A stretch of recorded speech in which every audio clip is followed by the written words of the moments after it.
सभी प्यारे बच्चों को नमस्कार। तो इस वीडियो में क्लास 10th मैथ जो अग्रवाल का अनसोल्ड पेपर है, तो इसमें 2024 सेट नंबर 3 हल कराने वाले हैं। यदि आपने इससे पहले के वीडियो नहीं देखे हैं तो उन सभी वीडियो का लिंक इस वीडियो के डिस्क्रिप्शन बॉक्स में दे देंगे, तो वहां जाके आप देख सकते हो। और फिर भी आपको ये वीडियो ना मिले तो कमेंट कर देना, कमेंट में उन सभी वीडियो का लिंक आपके पास भेज देंगे। तो ज़्यादा ना समझ तो वीडियो की शुरुआत करते हैं। तो प्रश्न नंबर पहला है हमारा, यदि 26 और 156 यानी ये दो संख्याएं हैं, 26 और 156 यानी इन दोनों का लासा 156 है, तो मासा ज्ञात कीजिए। चलिए, तो इस प्रश्न को हल करने के लिए एक सूत्र याद होना चाहिए आपको। तो यहाँ पे हमें लिखना है नंबर 1 डाल के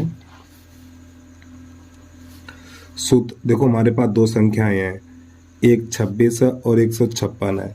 तो सूत्र हमारा होता है पहली संख्या गुणा दूसरी संख्या बराबर लासा गुणा मासा। और प्यारे बच्चों यहाँ पे आप हिंदी भी लिख सकते हो, पहली संख्या गुणा दूसरी संख्या।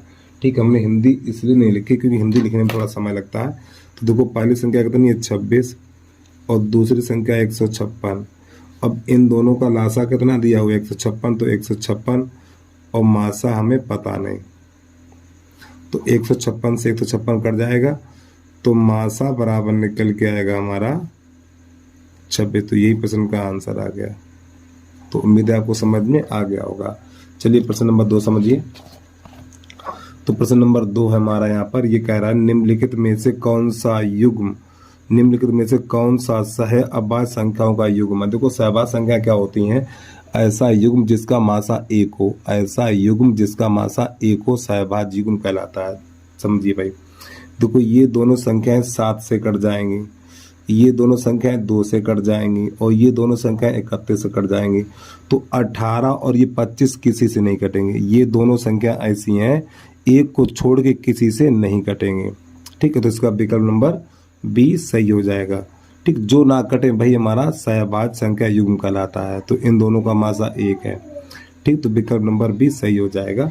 प्रश्न नंबर 3 देखिए, बिंदुओं 5,0 और -12,0 के बीच की दूरी कितनी है, इसको देखिएगा। तो यहाँ पे सबसे पहले नंबर लिखना है हमें, प्रश्न नंबर 3। तो यहाँ पे लिखा हुआ है 5,0 और -12,0। तो प्यारे बच्चों इसके बीच की दूरी निकालनी है, तो हम यहाँ पे हमें लिख लेना है बीच की दूरी बराबर सूत्र होता है √(x1 - x2) का होल वर्ग प्लस y1 - y2 का होल वर्ग। मान लगा दीजिए इसमें, √(x1) का मान 5, x2 का मान -12 है ये। ठीक, तो प्लस का 12 हो जाएगा, y1 का मान 0, y2 का मान 0। तो ये पूरा पद 0 हो जाएगा, तो छोड़ देंगे। तो √, तो ये हो जाएगा हमारा 17 का वर्ग हो जाएगा। फिर इस 2 से ये नूर चला जाएगा, तो 17 मात्रक आ जाएगा। तो इसका विकल्प नंबर हमारा हो जाएगा डी सही हो जाएगा। तो डी पे टिक लगा दीजिए। अब प्रश्न नंबर है हमारा 4, उसको देखिएगा। और प्यारे बच्चों जो भी प्रश्न देखना है आप वीडियो आगे बढ़ा के चले जाइए, जो भी देखना देख लीजिए जाके, लेकिन हम एक एक प्रश्न हल करने वाले हैं। प्रश्न नंबर 4 देखिए, यहाँ पे लिखा हुआ है वह छोटी से छोटी संख्या जिसको 35, 56 और 91 से विभाजित करने पर प्रत्येक दशा में 7 शेष बचे। तो प्यारे बच्चों देखो छोटी से छोटी संख्या ज्ञात करने के लिए लासा निकालते हैं। तो इन सब का लासा निकालेंगे और लासा निकालने के बाद उसमें हम 7 जोड़ देंगे। चलिए तभी आंसर आ जाएगा हमारा। तो यहाँ पे लिखा हुआ है 35, 56 है। ठीक है, ये 35, 56 और उसके बाद 91। तो प्यारे बच्चों यहाँ पे सबसे पहले क्या करें हम, लासा है, चाहे नकल से लगाओ चाहे अकल से लगाओ, कैसे भी लगाइए, बस लासा सही होना चाहिए आपका। तो प्यारे बच्चों यहाँ पे 7 का भाग लगा दें हम। तो देखो 7 पन्ना 35, 7 अट्ठे 56 और 7 एकन 7, यहाँ पे 2 बचा हुआ, 7 3 21। अब यहाँ पे नहीं लगेगा, गुणा कर दीजिए। तो ये हो जाएगा हमारा, ये तो हो जाएगा, ऐसे लिख लो पहले, लासा बराबर 5 अट्ठू 40 और 13 सत्ते 91, गुणा करा दीजिए। 4 एकन 4 और 4 नेम 36 और ये 0। और प्रश्न कह रहा है ना प्रत्येक दशा में 7 शेष बचे, तो प्यारे बच्चों लास्ट में 7 आपको जोड़ देना, तो यहाँ पे हो जाएगा 7 4 36, तो 37 वो तो क्या नाम 36 47, तो विकल्प नंबर हमारा सी सही हो जाएगा। अब आ गया प्रश्न नंबर 5, बहुत ही अच्छा बहुत ही प्यारा प्रश्न, इसको जरा ध्यान समझिएगा आप लोग। प्रश्न नंबर 5 है 8 के प्रथम 15 गुणजों का योग कितना। 8 के यानी 8 का पहाड़ा 15 बार लिखिए, 8 का पहाड़ा 15 बार लिखिए, उसको जोड़िए, तो 8 के प्रथम 15 गुणजों का योग। तो जब भी इस प्रकार का प्रश्न मिल जाए तो क्या करना देखिएगा समझिए। तो पहले प्रश्न नंबर डाल दें 5, तो प्रश्न कह रहा है 8 के 15 गुणजों का योग। 15 है तो एक बढ़ा के और लिखना अपनी तरफ से ऐसे करके, 15 है तो 16, अगर 20 होता तो 21, 13 होता तो यहाँ पे 14 लिखना, एक बढ़ा के लिखना, और बटे 2 हमेशा रहेगा। तो 2 एकन 2 और 2 चौकू 8, अब 15 चौकू 60, तो ये हो गया, और गुणा 16 ये, और 16 छक्का 96, 16 छक्का 96, तो बेटा इसका आंसर आ गया 960। यानी 8 का पहाड़ा 15 बार लिखेंगे और उसे जोड़ेंगे तो उसका जोड़ निकल के आ जाएगा 960। ठीक है, तो इसका विकल्प नंबर हमारा ए सही हो जाएगा। तो लगा लीजिए खटाक से ए पे टिक। अब इसके बाद 7वां देखिए, सॉरी 6ठा है, यदि द्विघात समीकरण इतने इतने के एक मूल -2 तो पी का मान ज्ञात कीजिए। तो देखो एक मूल -2, तो हमें क्या करना है, इसमें x की जगह पे 2 लगा देना है, x की जगह पे -2 लगा देना है, तो पी का मान मिल जाएगा। तो यहाँ पर 6 नंबर है हमारा, x² 2x - p बराबर 0। प्रश्न कह रहा एक मूल -2 है, एक मूल -2, तो हम यहाँ पे लिखेंगे x बराबर -2 रखने पर, तो बेटा -2 का वर्ग और +2 पर -2 -p और बराबर 0। ठीक है, तो -2 का वर्ग प्लस हो जाएगा ये 4, ये प्लस माइनस 2 दूनी 4, माइनस का p बराबर 0, ये इससे कट जाएगा, तो p बराबर हमारा 0 निकल के आ जाएगा। ठीक है, अब प्रश्न नंबर 7 है, इसको देखिएगा आप लोग। प्रश्न नंबर 7 है x अक्ष पर स्थित एवं बिंदु 5, -2 और -3, से समदूर स्थित बिंदु के निर्देशांक ज्ञात कीजिए। तो देखिए प्यारे बच्चों, जिन दो बिंदुओं के बीच में और शब्द लिखा होता है, देखो जिन दो बिंदुओं के बीच में और शब्द लिखा होता है तो ये दोनों बिंदु किनारे पे रहेंगे और x अक्ष पर जो स्थित बिंदु है वो बीच में रहेगा। तो यहाँ से प्रश्न को शुरू करने से पहले लिख लीजिए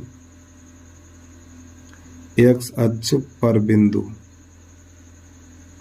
तो बेटा x अक्ष पर जो बिंदु होते हैं x, 0 होते हैं।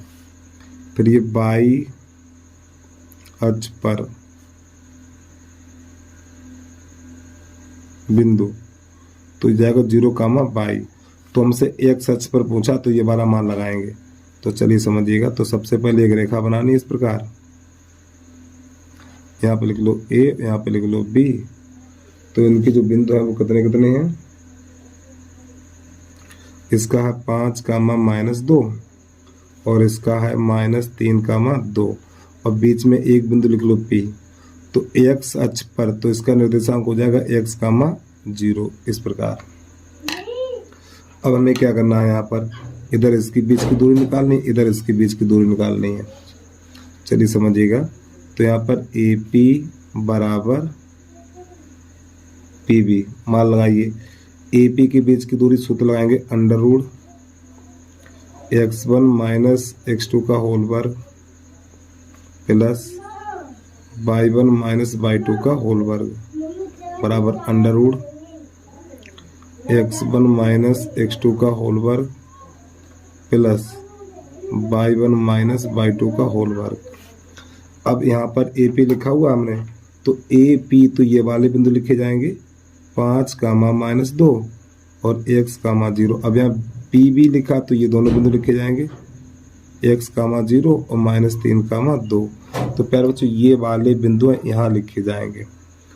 ठीक, चलिए यहाँ पर दूसरा पेज लगा लें इसके नीचे हम। तो मान लगाइए x1 की जगह पे 5 लगाएंगे और x2 की जगह पे x लगाएंगे का होल वर्ग प्लस बाई, और देखिए प्यारे बच्चों, जब दोनों तरफ अंडूर का चिन्ह होता है तो ये अंडूर चला जाता है, ठीक है। जब दोनों तरफ बीच की दूरी का सूत्र लगाते हैं तो ये अंडूर नहीं लिखा जाता है। अब बाई 1 का मान -2, बाई 2 का मान 0 बराबर, इधर आ जाइए, x1 की जगह पे x2 की जगह पे -3 तो प्लस का 3 हो जाएगा का होल वर्ग, प्लस बाई 1 की जगह पे 0 और बाई 2 की जगह पे 2। चलिए समझिएगा। तो प्यारे बच्चों यहाँ पर हमें क्या करना है, 5 - x का होल वर्ग, ये -2 का वर्ग तो आपका प्लस का 4 हो जाएगा, और प्लस ये क्या बनेगा, x + 3 का होल वर्ग, ये भी बन जाएगा -2 का होल वर्ग। तो प्यारे बच्चों -2 का होल वर्ग ये 4 बन जाएगा। थोड़ा एक और बढ़ा लो, 5 - x पे घात 2 + 4 बराबर x + 3 पे घात 2 और प्लस 2 का वर्ग 4 हो जाएगा। अब ये 4 से 4 कट जाएगा तो यहाँ पर बचेगा 5 - x पे घात 2 बराबर x + 3 पे घात 2। इस प्रकार तो घात से घात कट जाएगी हमारी, तो यहाँ पर बचेगा 5 - x बराबर x + 3। अब इसके बाद क्या करना, हमें इस x को उधर भेज दो, इस x को उधर भेजो और इस 3 को उधर लाएंगे, 5 - 3 इस x को उधर ले जाएंगे तो x + x हो जाएगा, तो ये कितना जाएगा 2x, तो यहाँ पे 2x बराबर 2, तो 2 एकन 2 2 एकन 2, तो x बराबर 1 निकल के आ जाएगा, ठीक है। तो ये वाला कहाँ मिलेगा हमें, अभी निर्देशांक ज्ञात करना हमें। तो x अक्ष का जो निर्देशांक हमने माना था वो क्या था, देखिए x अक्ष का जो निर्देशांक क्या है, x, 0, तो नई लाइन से लिखना हमें, x अक्ष का निर्देशांक बराबर है हमारा x, 0, x का मान 1 निकल के आया तो 1, 0 हो गया इसका आंसर, ठीक है। प्रश्न नंबर 8 है हमारा, समीकरण 2x² - 5x + 4 बराबर 0 के मूलों की प्रकृति है। तो इस प्रश्न को हल करने से पहले इसका आपको बेसिक सीखना पड़ेगा, ठीक है। चलिए समझिएगा। तो यहाँ पे क्या लिखना, नंबर 1 डाल के मूलों की प्रकृति, मूलों की प्रकृति। नंबर 1, जब d का मान 0 निकल के आए, जब d का मान 0 निकल के आए तो आपको लिखना है मूल वास्तविक तथा समान, ठीक है। नंबर 2 डालिए, जब d का मान धनात्मक निकल के आए, जब d का मान धनात्मक निकल के आए तो आप लिखेंगे मूल वास्तविक तथा असमान। नंबर 3, जब d का मान माइनस निकल के आए तो आप लिखेंगे कोई वास्तविक मूल नहीं है, कोई वास्तविक मूल नहीं है, या दूसरी भाषा में अगर आपको समझाएं, मूल काल्पनिक है, ठीक है, मूल काल्पनिक, ठीक है। जब d का मान 0 आएगा तो मूल वास्तविक तथा समान है, जब d का मान प्लस आए तो मूल वास्तविक तथा असमान है, जब d का मान माइनस निकल के आए तो कोई वास्तविक मूल नहीं है, अर्थात मूल कैसे हैं, काल्पनिक हैं। चलिएगा समझिएगा प्रश्न नंबर 8 अब 8 है हमारा यहाँ पर 2x² - 5x + 4 बराबर 0। तो प्यारे बच्चों a का मान 2 है, b का मान -5 है, c का मान 4 है, तो d बराबर b² - 4ac लगा दीजिए। तो b का मान -5 का वर्ग -4 गुणा a का मान 2 और c का मान 4, तो ये तो बन गया 25 और 4 चौक 16, 16 दूनी 32, ये माइनस का 32 बन गया, तो माइनस का 7 बचा हुआ। अब देखिए प्यारे बच्चों d का मान क्या है, d का मान माइनस है, तो देखो मैंने क्या लिखा, जब d का मान माइनस हो तो कोई वास्तविक मूल नहीं है या मूल काल्पनिक है। तो इसमें देखो कौन सा सही है, वास्तविक तथा समान, ये कब लिखेंगे, जब d का मान 0 आएगा। वास्तविक तथा असमान जब d का मान प्लस में आएगा। काल्पनिक अर्थात वास्तविक नहीं है, तो इसका विकल्प नंबर बी सही हो जाएगा हमारा, ठीक है। चलिए अगला समझिए। तो प्रश्न नंबर 9 है हमारा, दो त्रिभुज एक दूसरे के समरूप होते हैं। दो त्रिभुज एक दूसरे के समरूप होते हैं कब होते हैं? जब उसकी संगत भुजाएं और संगत कोण, यानी संगत भुजाएं समानुपात में और संगत कोण बराबर हों। तो यहाँ पे देखो संगत कोण बराबर हों और संगत भुजाएं समानुपात हों, तो इसका ए और बी अर्थात विकल्प नंबर हमारा सी सही हो जाएगा। जब कोई दो त्रिभुज समरूप होते हैं तो प्यारे बच्चों संगत कोण बराबर और संगत भुजाएं समानुपात में होती हैं, तो इसका ए और बी अर्थात सी वाला सही हो जाएगा। चलिएगा प्रश्न नंबर 10 देखिए। तो यहाँ पे त्रिभुज ओ डी सी समरूप त्रिभुज ओ बी ए, ये वाला कोण हमारा 25 अंश का है और ये हमारा है 75 का। तो हमें निकालना है ओ बी ए का मान कितना है। कहाँ पर है ये? ओ ए बी इसका मान ज्ञात करना है। चलिएगा इसको यहाँ पे तो कुछ नहीं करेंगे हम, लेकिन चित्र बना के आपको हल करके दिखा रहे हैं। तो इस आकृति में हमें ये वाला कोण ज्ञात करना है। और प्यारे बच्चों देखिए ये दोनों त्रिभुज कैसे समरूप हैं। तो जब ये दोनों त्रिभुज समरूप हैं तो ये वाली दोनों भुजाएं समांतर होंगी। तो यहाँ पे लिखेंगे हम त्रिभुज ओ डी सी और समरूप त्रिभुज है हमारा ओ बी ए। तो प्यारे बच्चों ये दोनों त्रिभुज समरूप है। तो जब ये दोनों त्रिभुज समरूप है तो इसलिए डी सी समांतर ए बी। तो प्यारे बच्चों ये दोनों भुजाएं कैसे हो जाएंगे? समांतर हो जाएंगे। और जब ये समांतर हो जाएंगी तो आपको एक बात पता होनी चाहिए कि ये एक तिर्यक रेखा काम करेगी। जब ये दोनों रेखाएं समांतर हैं और ये एक तिर्यक रेखा का काम करेगी, तो जब ये 70 का है तो ये भी 70 का होगा। ये एकांतर अंतः कोण हो जाएंगे। तो यहाँ पे लिखेंगे हम कोण सी डी ओ बराबर कोण ए बी ओ और बराबर 70 अंश। आगे लिख देना है आपको एकांतर अंतः कोण, आगे लिख दीजिए अपना पूरा एकांतर अंतः कोण। तो प्यारे बच्चों ये 70 है तो ये 70 है। अब यहाँ तो कोई दिक्कत तो नहीं है। अब चाहो तो आप यहाँ पे एक प्रमेय होती है बहस कोण प्रमेय। बहस कोण प्रमेय क्या होती है थोड़ा इधर देख लीजिए, अलग आपको बता दे। जैसे एक त्रिभुज है बेटा हमारा ये वाला बहस कोण होता है। कक्षा 9 में ये बहस प्रश्न यानी प्रश्नावली यानी बहस कोण प्रमेय है कक्षा 9 में। तो ये जो त्रिभुज के बाहर कोण बना होता है बहस कोण कहलाता है। तो ये त्रिभुज होता है ना, ये वाला कोण इन दोनों कोणों का योग होता है। जैसे कि यहाँ पे x, यहाँ y, यहाँ पर z है। तो x प्लस y बराबर z, यानी इन दोनों कोणों का योग इसके बराबर होता है। तो इसको हम यहाँ पर ऐसे भी लगा सकते हैं। तो ये हमारी बहस कोण प्रमेय लगा दो। तो देखो ये त्रिभुज है हमारा, ये त्रिभुज है और ये वाला कोण इन दोनों कोणों के योग के बराबर होगा। तो यहाँ पर लिखेंगे बहस कोण प्रमेय से, बहस कोण प्रमेय से। और चाहो तो आप इसको ऐसे भी लगा सकते हो। कैसे करें देखिएगा, जरा ध्यान समझिए। ये वाला कोण हमारा कितना 125 का है, तो ये पूरा कितने का होगा? ये पूरा 180 अंश का होगा। तो 125 में से यानी 180 में से 125 घटाएंगे। अरे भाई ये पूरा कोण हमारा कितने का है? 180 अंश का है। तो ये वाला कोण ज्ञात करने के लिए 180 में से 125 घटाएंगे तो ये 55 मिल जाएगा। फिर ये वाला त्रिभुज लेंगे और त्रिभुज के तीनों कोणों का योग 180 अंश होता है। वहां से भी कर सकते हैं आप। तो बहस कोण प्रमेय क्या कहती है?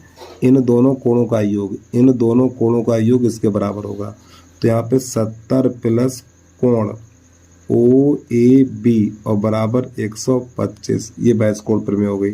70 को उधर भेजिए, कोण ओ ए बी बराबर 125 अंश और माइनस 70 अंश। तो 70 घटाएंगे तो कोण ओ ए बी बराबर निकलेगा हमारा 55 अंश और यही प्रश्न का आंसर आ गया। ठीक है, चलिए भाई। फिर भी कोई दिक्कत आप कमेंट कर दीजिए, इस प्रश्न का वीडियो हम अलग से बना देंगे। फिर भी कोई दिक्कत है आपको, और फिलहाल आप चाहो तो कर भी सकते हो। अगर इसमें कोई दिक्कत है तो एक बार फिर समझ लीजिए। देखिए ये 70 का तो ये 70 का हो गया। अब ये पूरा कोण प्यारे बच्चों 180 अंश का होता है। तो ये वाला कोण ज्ञात करने के लिए 180 अंश में से 125 घटा देंगे तो ये वाला बचेगा 55 का। फिर हम ये वाला त्रिभुज लेंगे और त्रिभुज के तीनों कोणों का योग 180 अंश होता है। तो कोण ए प्लस कोण बी प्लस कोण सी बराबर 180 अंश लिखेंगे। अब ए की ऐसे छोड़ देंगे और 70 लगाएंगे प्लस 55 लगाएंगे तो उसको जोड़ के उधर भेज देंगे, आंसर निकल के आ जाएगा। चलिए एक बार जल्दी से नोट करिए। प्रश्न नंबर 11 देखिएगा आप लोग। 11 नंबर में क्या करना है हमें, तो प्रश्न नंबर 11 है यहाँ पर साइन थीटा बराबर कॉस थीटा, साइन थीटा बराबर कॉस थीटा। अब प्रश्न यहाँ पे ये कह रहा है थीटा का मान ऐसा बताइए, थीटा का ऐसा मान बताइए जो साइन और कॉस बराबर हो, और वो थीटा का मान 0 से बड़ा और 90 से छोटा होना चाहिए। तो थीटा बराबर लगा दो 45, क्योंकि साइन 45 का भी मान 1/√2 होता है, कॉस 45 का भी मान 1/√2 होता है। तो यहाँ पर इसका आंसर आ जाएगा 45। ठीक है। अब प्रश्न नंबर देखिए 12, साइन 15/कॉस 75 का मान कैसे निकालते हैं देखिएगा। और प्यारे बच्चों जब भी इस प्रकार का प्रश्न आ जाए तो इसका मान 1 होता है। ठीक, 1 पे टिक लगा दीजिए बिना लगाए सवाल को। ठीक है, लेकिन हल कैसे करेंगे वो देख लीजिए आप इसको। तो प्रश्न नंबर है हमारा 12। तो यहाँ पे लिखना हमें साइन 15/कॉस 75। चलिए इसमें से किसी एक को हल करेंगे, चाहे इसको हल करो चाहे इसको हल करो। तो इसको 15 है ना, 15 को लिख सकते हैं हम साइन 90 - 75। ये लिख सकते हैं, नहीं लिख सकते भाई, 90 में से 75 घटाएंगे 15 ही बचेगा बटा कॉस 75। तो प्यारे बच्चों एक सूत्र होता है हमारा साइन 90 - थीटा बराबर कॉस थीटा। आप लोग सूत्र तो याद करते नहीं हो, बताओ कहते समझ में नहीं आता हमें। तो साइन 90 - थीटा क्या बन जाता है, कॉस थीटा बन जाता है। तो कॉस 75 बटा कॉस 75। तो ये इससे कटेगा तो इसका आंसर 1 निकल के आ गया। ठीक, तो इस प्रकार का जब भी प्रश्न मिल जाए तो प्यारे बच्चों इसका आंसर 1 पे टिक लगा दीजिए। चलिए भाई अगला देखिएगा प्रश्न नंबर 13। प्रश्न नंबर 13 में दिया हुआ है sine theta minus cos theta बराबर 0। अब प्यारे बच्चों साइन कॉस में एक ऐसा मान बताइए कि दोनों के मान बराबर हों, दोनों के मान बराबर हो। तो वो कौन सा मान है, तो थीटा बराबर 45। अरे भैया थीटा की जगह 45 लगाएंगे तो साइन 45 का मान 1/√2, यहाँ पर भी 1/√2, ये प्लस माइनस कट जाएगा तो 0 हो जाएगा। तो इसका मतलब थीटा की जगह क्या लगाना, 45 लगा देना। चलिए प्रश्न क्या मांग रहा है देखिएगा।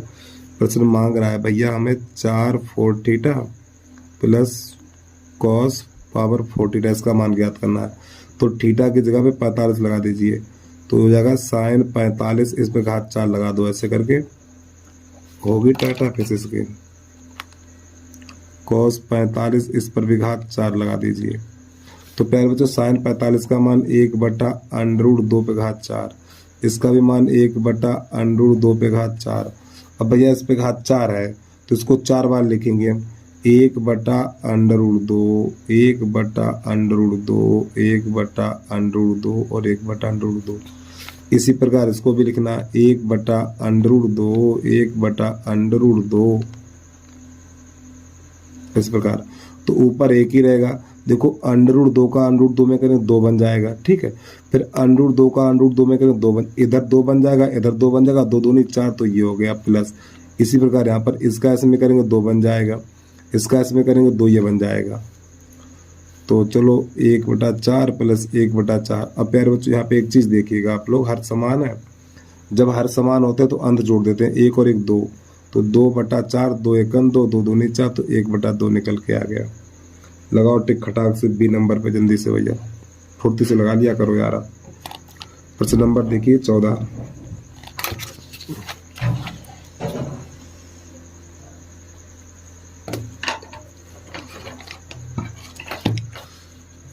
प्रश्न नंबर 14 है, यहाँ पे लिखा हुआ है सेक ए प्लस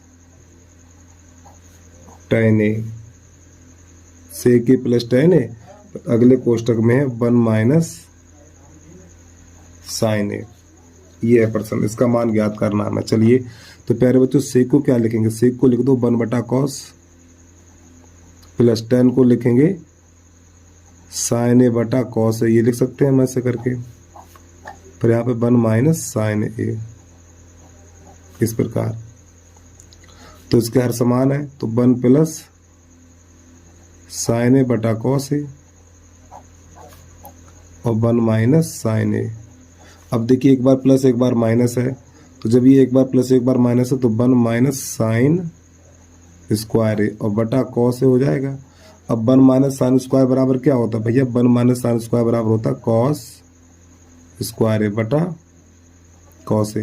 तो इससे ये घात यानी इस घात से कॉस कट जाएगा तो बचेगा कॉस ए हमारा। तो लगाओ जल्दी से टिक खटाक से, डी पे टिक लगा लो प्यारे बच्चों, डी सही हो जाएगा हमारा। ठीक है। अब प्रश्न नंबर 15 है, यहाँ पे कह रहा है चित्र में ओ को बिंदु ए और पी से देखने पर, यानी कि देखो ए और पी, पहले ए ने ओ को देखा फिर पी ने ओ को देखा, देखने पर अवनमन कोण की माप होगी। तो प्यारे बच्चों ध्यान समझिएगा आप लोग, देखो ये कोण कितने का है, ये कोण 45 का। मैं कॉपी बना के दिखा रहा हूँ, ऐसे इसमें कुछ नहीं करेंगे हम।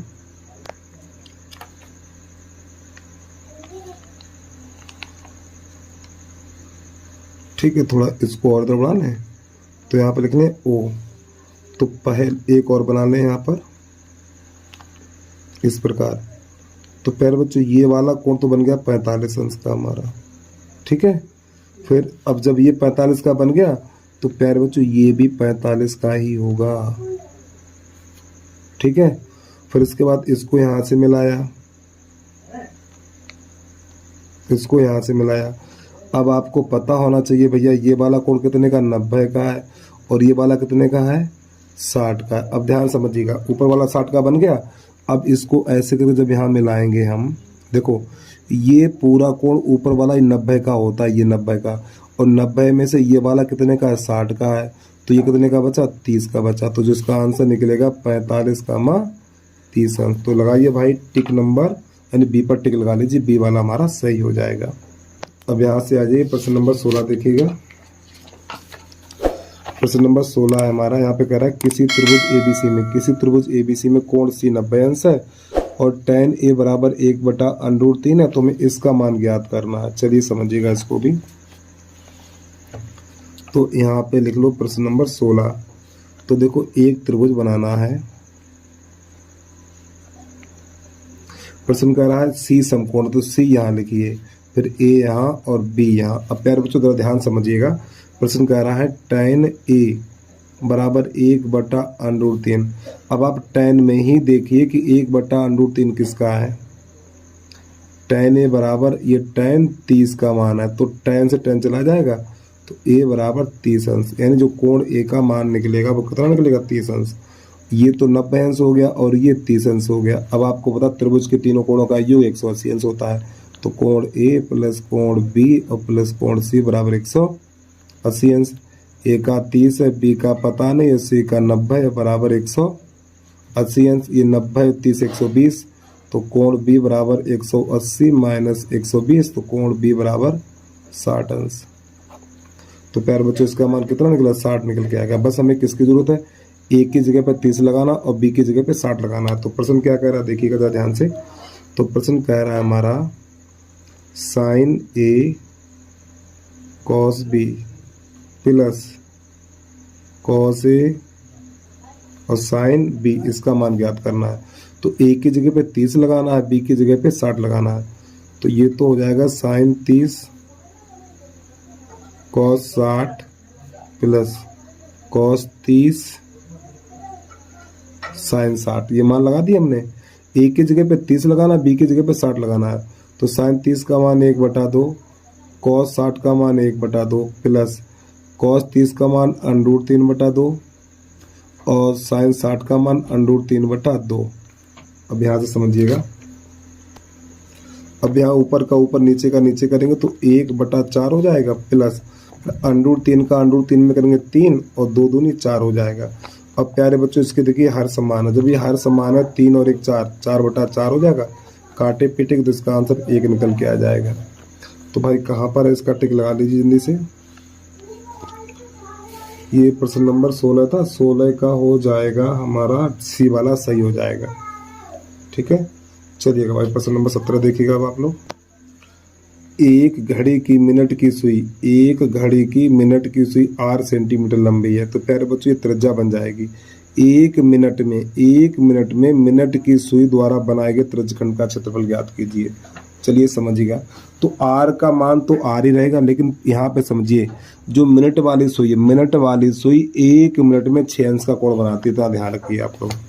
यानी मिनट वाली सुई 1 मिनट में 6 अंश का कोण बनाती है, तो थीटा बराबर हो जाएगा हमारा 6 अंश। ठीक है, मिनट वाली सुई 1 मिनट में 6 अंश का कोण बनाती है। ठीक, तो थीटा बराबर 6 अंश हो गया और त्रिज्या तो आ ही रहेगा।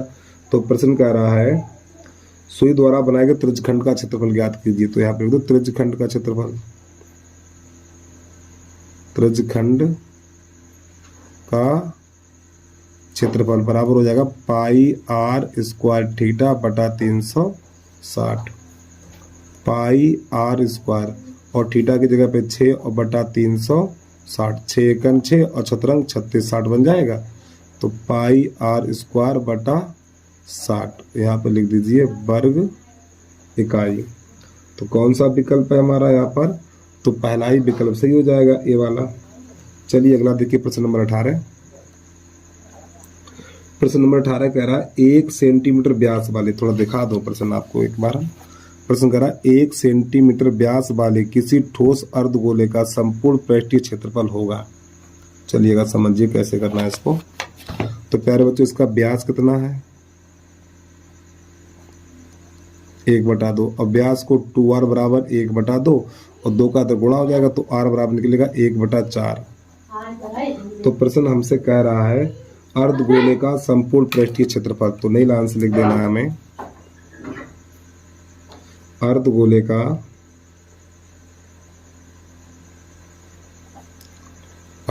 का संपूर्ण पृष्ठीय क्षेत्रफल। तो इसका सूत्र होता है 3 पाई आर स्क्वायर। मान लगा दीजिए भाई। तो यहाँ पे 3 पाई और आर की जगह पे 1/4 और इसका होल वर्ग। तो प्यारे बच्चों ये बन जाएगा 3 पाई इंटू 1/16। तो नई लाइन से अगर लिखना चाहें तो हाँ चलो सही, यही छोड़ दो वर्ग सेंटीमीटर। 3 पाई/16 तो कहाँ पर मैच हो रहा? तो विकल्प नंबर बी सही हो जाएगा इसका। विकल्प नंबर बी सही हो जाएगा। चलिए भाई इसके बाद 19 नंबर देखिएगा। 19 नंबर में क्या करना है हमें? बहुलक ज्ञात करना है।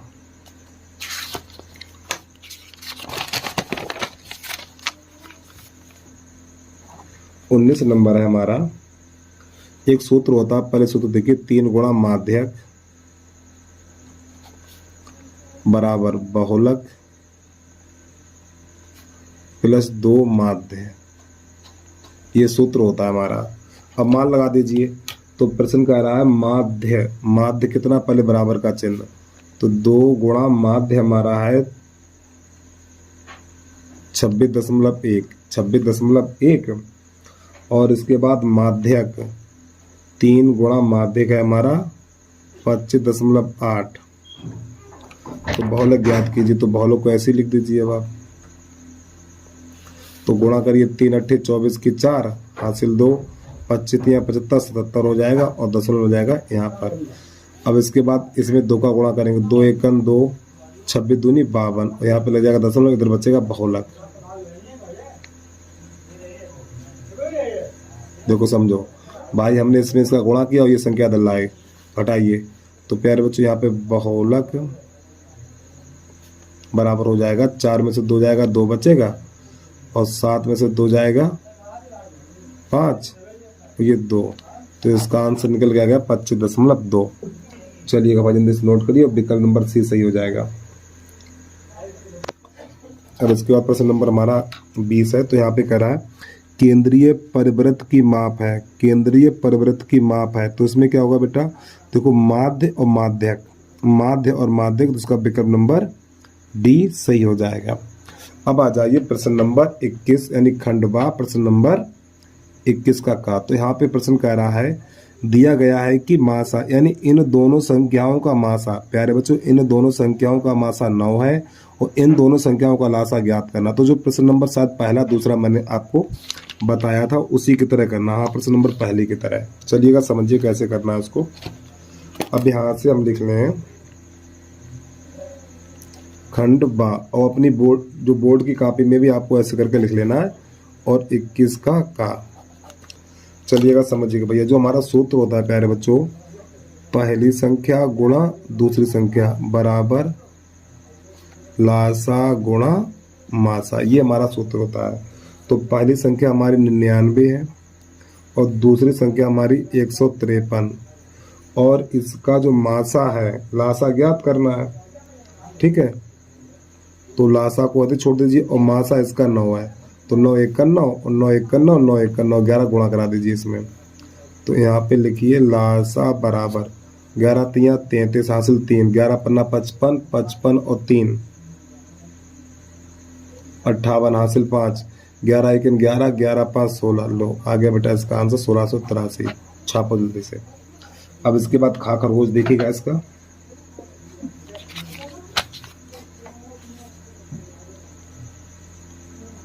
इक्कीस का खा खरगोश क्या कह रहा है, यहाँ पे लिखा हुआ है 2 cos स्क्वायर 45 माइनस 1 बराबर cos थीटा। तो प्यारे बच्चों यहाँ पे थीटा का मान ज्ञात कर रहा है हमें। तो देखो cos 45 का मान होता है 1/√2, तो 2 cos 45 का मान 1/√2, इस पे घात 2 लगा दीजिए, -1 बराबर cos थीटा। तो प्यारे बच्चों यहाँ पर ये हो जाएगा 2, 1 का वर्ग 1, फिर √2 का वर्ग करेंगे 2 बन जाएगा, -1 बराबर cos थीटा। ये 2 से 2 कट जाएगा, तो 1 -1 बराबर ये इससे कट जाएगा। तो प्यारे बच्चों यहाँ पे cos थीटा बराबर 0। तो आप ये बताइए cos में किसका मान 0 होता है? cos थीटा बराबर cos 90 का मान 0 होता, तो cos से cos चला जाएगा, तो थीटा बराबर 90 अंश आ जाएगा। बस इसमें सिर्फ आपको इतना ही करना था। चलिएगा बाजिंदे से नोट करिए और गा गमला देखिएगा। तो यहाँ पे लिख लें भैया 21 का गा। बोर्ड की परीक्षा में आपको ऐसे करके लिखना है, ठीक। 21 का गा। चलिए समझिएगा। तो बिंदु 4, 22 और 12, 3 के बीच की दूरी 10 मात्रक है, तो 22 का मान ज्ञात कीजिए। तो प्यारे बच्चों यहाँ पे बिंदु दे रखे हैं 4, 22 और उसके बाद 12, 3। तो पहले बीच की दूरी निकालेंगे, तो यहाँ पे लिखेंगे बीच की दूरी। तो बीच की दूरी का सूत्र लगाएंगे यहाँ पे √(x1 - x2) का होल वर्ग प्लस y1 - y2 का होल वर्ग, इस प्रकार। और बीच की दूरी 10 मात्रक दे रखी, तो यहाँ पे लगा देंगे 10, और ये रहा हमारा √(x1) का मान 4 और x2 का मान 12 और इसका होल वर्ग हो गया, प्लस y1 का मान y और y2 का मान 3 और इसका होल वर्ग। तो प्यारे बच्चों यहाँ से जब ये अंडू हटेगा हमारा, तो घात 2 लग जाएगी, तो 10 पे घात 2 बराबर यहाँ पे -8 बचेगा, प्लस y - 3 का होल वर्ग, इस प्रकार। तो ये बन जाएगा 100 और ये बन जाएगा 64 प्लस y - 3 का होल वर्ग। 64 को उधर भेजेंगे तो यहाँ पे बचेगा 36, तो y - 3 का होल वर्ग बराबर 36। और प्यारे बच्चों इधर से घात हटेगी तो उधर अंडू लग जाएगा, तो y - 3 बराबर प्लस माइनस √36, इस प्रकार। तो y - 3 बराबर ही हो जाएगा +-6। अब यहाँ पे 3 होगा यार, इस 3 को उधर भेजेंगे तो y बराबर +-6 और प्लस का 3। अब यहाँ पे एक बार लिखेंगे प्लस चिन्ह और एक बार माइनस चिन्ह, तो प्लस। जब हम प्यारे बच्चों प्लस का चिन्ह लेंगे तो यहाँ पर 2 चिन्ह है प्लस माइनस, तो ये वाला चिन्ह चेंज होगा, तो y बराबर 6 + 3, तो y बराबर 9। अब यहाँ लिखेंगे माइनस का, अब इसमें माइनस का चिन्ह लेंगे तो यहाँ वाला चिन्ह बदलेगा, ये नहीं बदलेगा, तो y बराबर हो जाएगा -6 और प्लस का 3, तो y बराबर -3। तो प्यारे बच्चों यही 2 आंसर आ गए, एक निकला 9 और एक निकला -3। चलिए भाई जल्दी से नोट करिए, अगला प्रश्न देखिए यहाँ से आप।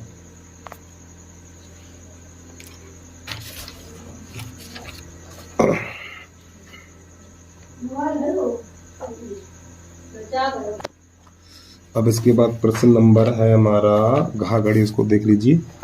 तो यहाँ पे लिखा हुआ बिंदु x, y और 3, 6 और -4, 22 से समदूर है, तो x, y में संबंध ज्ञात कीजिए। तो देखिए जिन 2 बिंदुओं के बीच में और शब्द लिखा होता है वो दोनों बिंदु किनारे पर रहते हैं, तो ये दोनों बिंदु किनारे पे रहेंगे और ये बीच में रहेगा। चलिएगा समझिएगा इसको भी कैसे करते हैं हम इसको। तो यहाँ पे भैया प्रश्न लिख लें हम, ऐसे करके आपको लिखना 21 का घा घड़ी। कोई माई का नंबर काट नहीं सकता, आपको बता रहा हूँ मैं। अगला समझिए, और राइटिंग का भी वैसे ध्यान रखिए। तो एक रेखा खींचनी इस प्रकार, जिन दो बिंदु के बीच में और शब्द लिखा होता है वे बिंदु रहेंगे किनारे पर। तो यहाँ पे देखिए 3,6 और -3,4, इसके बीच में कर लो P और ये हो जाएगा x, y। तो हमें क्या करना है, AP के बीच की दूरी बराबर PB के बीच की दूरी। तो यहाँ पे लिखेंगे AP और बराबर PB। तो दोनों तरफ बीच की दूरी को सूत्र लगाएंगे, x1 - x2 का होल वर्ग प्लस y1 - y2 का होल वर्ग बराबर इधर x1 - x2 का होल वर्ग प्लस y1 - y2 का होल वर्ग। और जब दोनों तरफ बीच की दूरी का सूत्र लगाते हैं तो अनरूढ़ नहीं लगता है, ध्यान रखिएगा। अब यहाँ पे AP, तो A के बिंदु कितने हैं, यहाँ पर लिख लो 3,6 और P का है x, y। इसी प्रकार यहाँ पर x, y और -3,4 मान लगा दीजिए। ये वाले मान इधर लगाने और ये वाले मान इधर लगाने हैं। तो x बन की जगह पे 3 और x2 की जगह पे x और इसका होल वर्ग प्लस y1 की जगह पे 6 और y2 की जगह पे y बराबर x बन की जगह पे x और x2 की जगह पे -3, तो प्लस का 3 हो जाएगा प्लस y1 की जगह पे y और y2 की जगह पे 4 और इधर इसका होल वर्ग। तो यहाँ पे a - b का होल वर्ग, तो ये a² प्लस b² माइनस का हो जाएगा 6x। यहाँ पर a - b का होल वर्ग, तो 36 प्लस y² माइनस का 12y। इसी प्रकार यहाँ पर बोलना x² प्लस 9 प्लस का 18x प्लस y² और प्लस का 16 माइनस का 8y। इस प्रकार अब इसको हल करिए।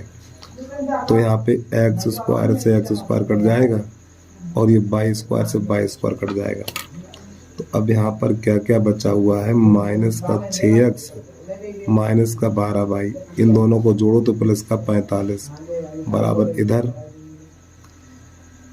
8x माइनस का 8y और इन दोनों को जोड़ो तो ये बन जाएगा हमारा 25। अब क्या करें, इन सबको इधर ले आओ।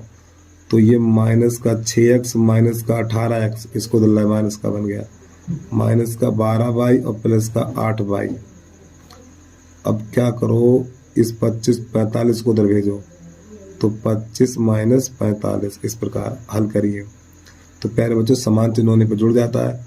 तो माइनस का 24x और ये माइनस का 12y है और प्लस का 8y, तो माइनस का 4y और बराबर इधर बचेगा माइनस का 20।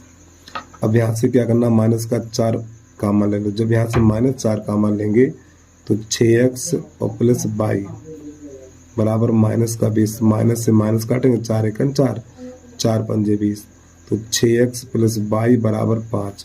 चाहो तो आप इसको इतना ही छोड़ दो या इसको अंदर भी ला सकते हो। 6x प्लस y माइनस का 5 बराबर 0। तो ये इसका आंसर आ गया।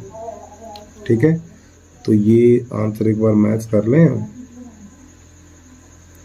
ये हमारा है घा घड़ी।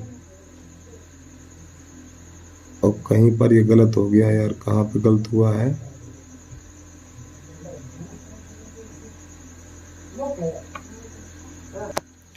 और देखिए पैर बच्चों थोड़ी यहाँ पे गलती हो गई भाई।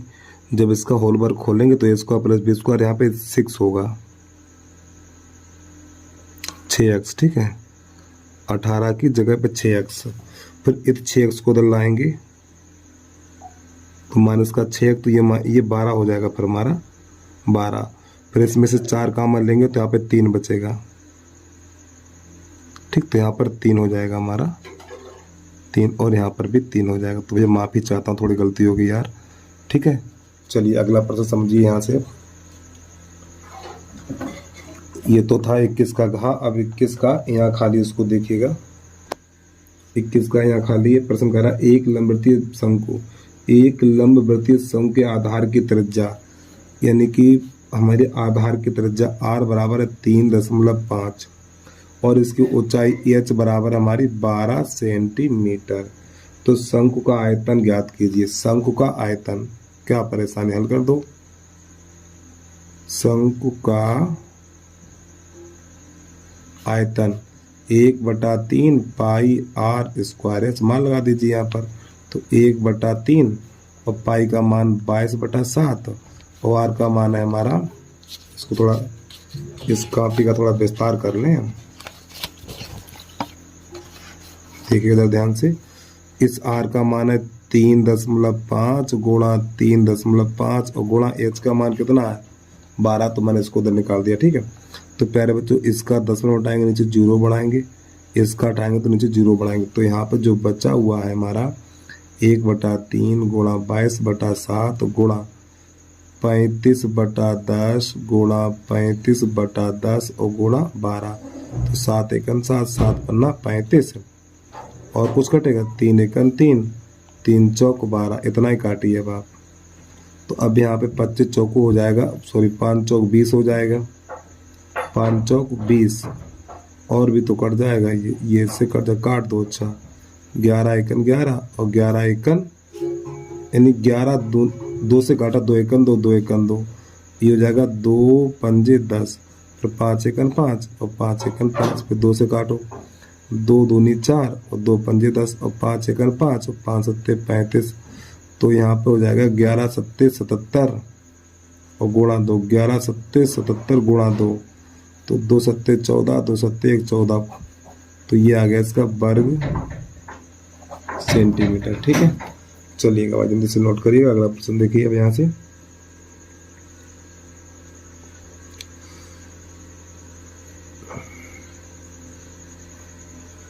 और देखो इन्होंने जो काटा नहीं, इसका आंसर 19 पाई निकाल दिया, सॉरी 49 पाई।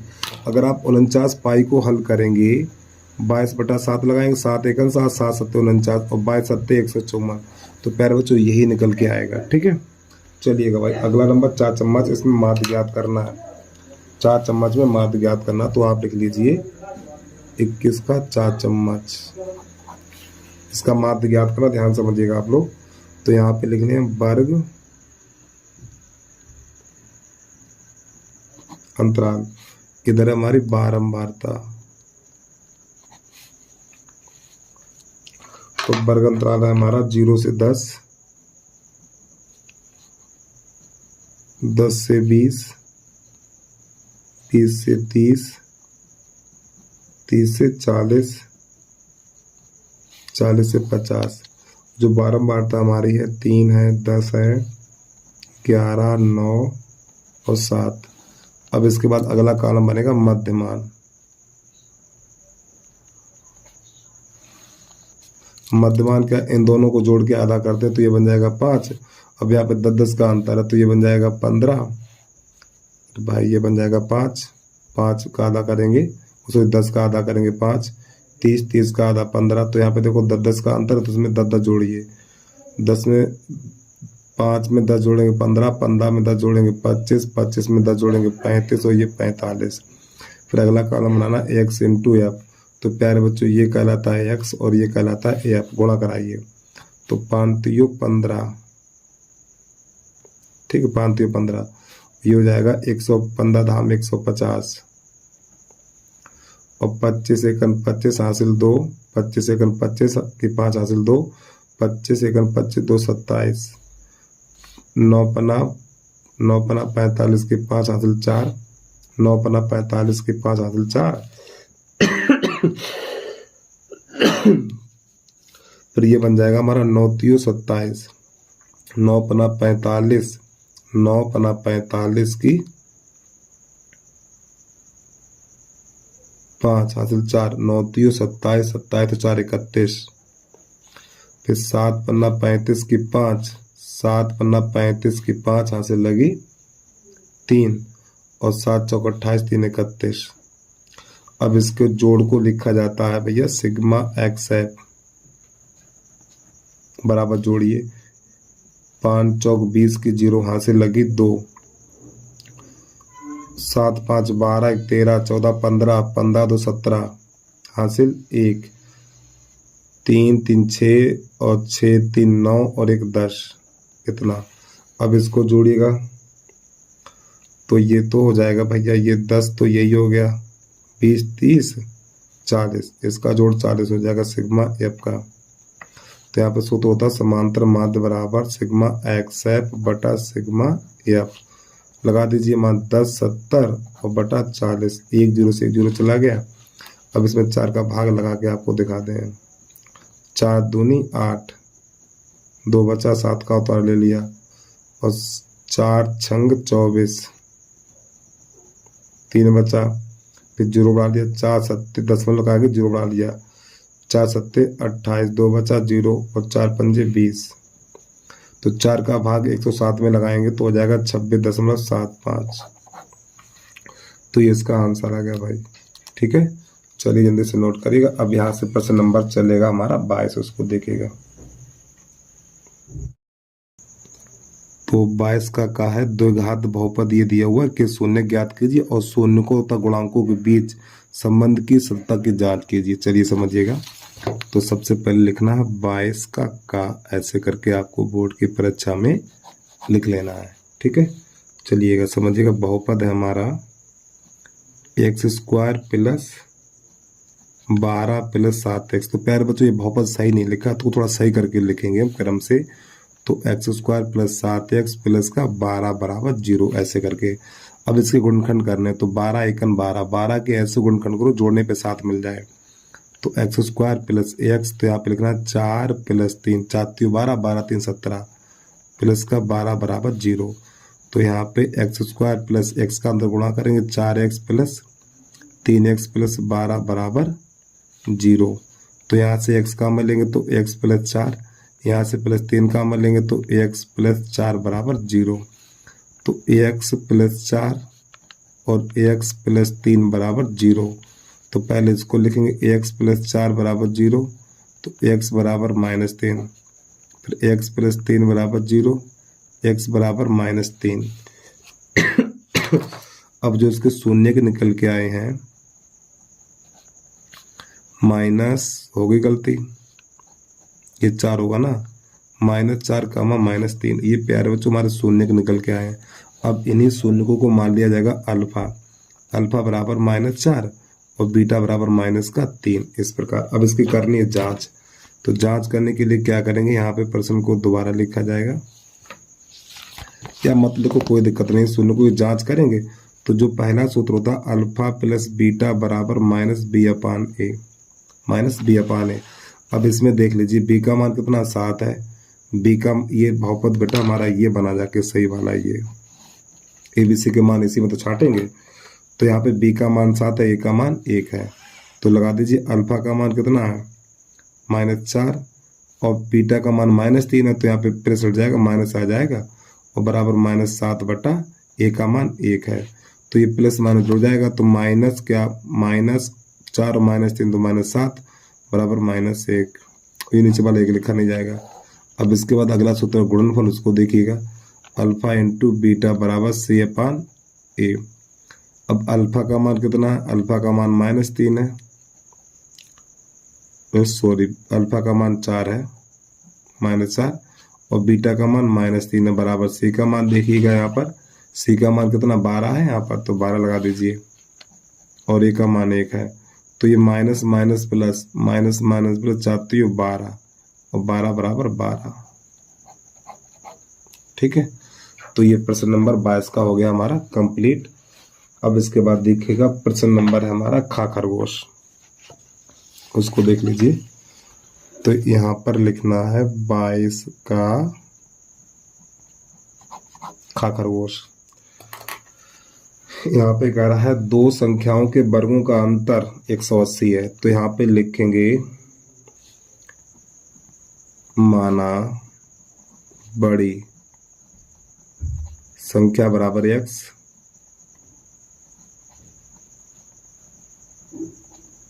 छोटी संख्या बराबर y।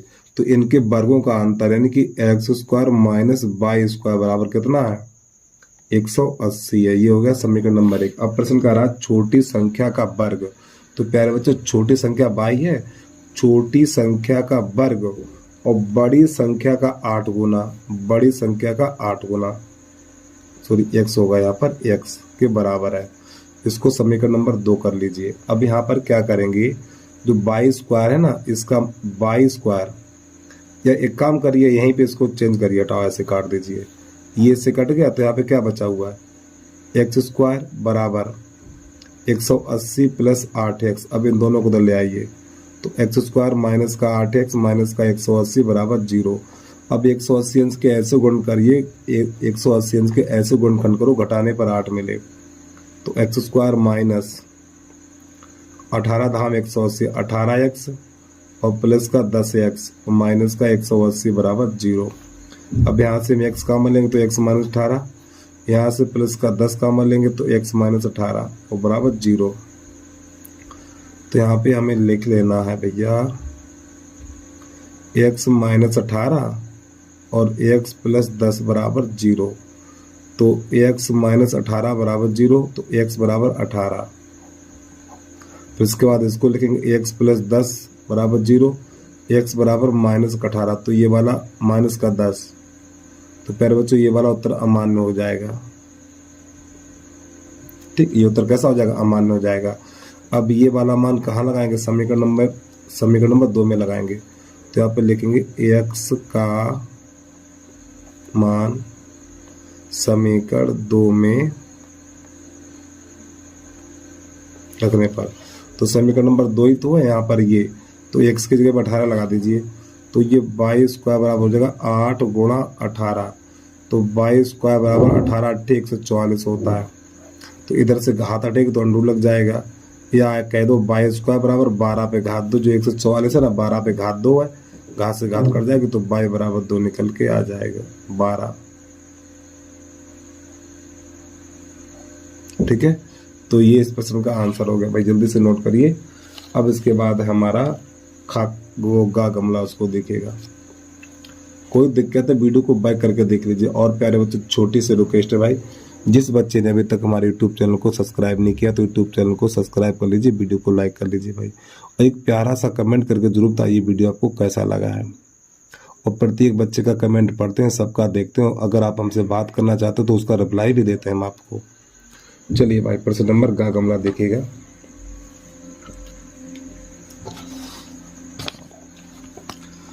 गा गमला, सिद्ध कीजिए कि किसी बिंदु से किसी वृत्त पर खींची गई दो स्पर्श रेखाओं के बीच का कोण स्पर्श बिंदु को मिलाने वाले रेखाखंड द्वारा केंद्र पर अंतरित कोण। तो प्रश्न नंबर है 22 का गा। तो एक वृत्त बनाएंगे और वृत्त के बाहर एक बिंदु लेंगे, कोई सा भी ले लो, पी ले लो, जो भी लेना चाहो पी। अब इससे वृत्त की स्पर्श रेखाएं खींचेंगे।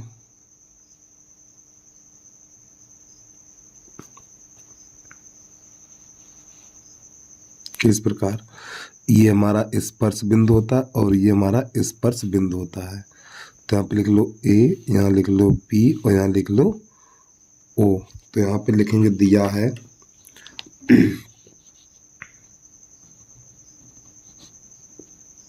दिया है ओ केंद्र वाले वृत्त में, ओ केंद्र वाले वृत्त में एपी तथा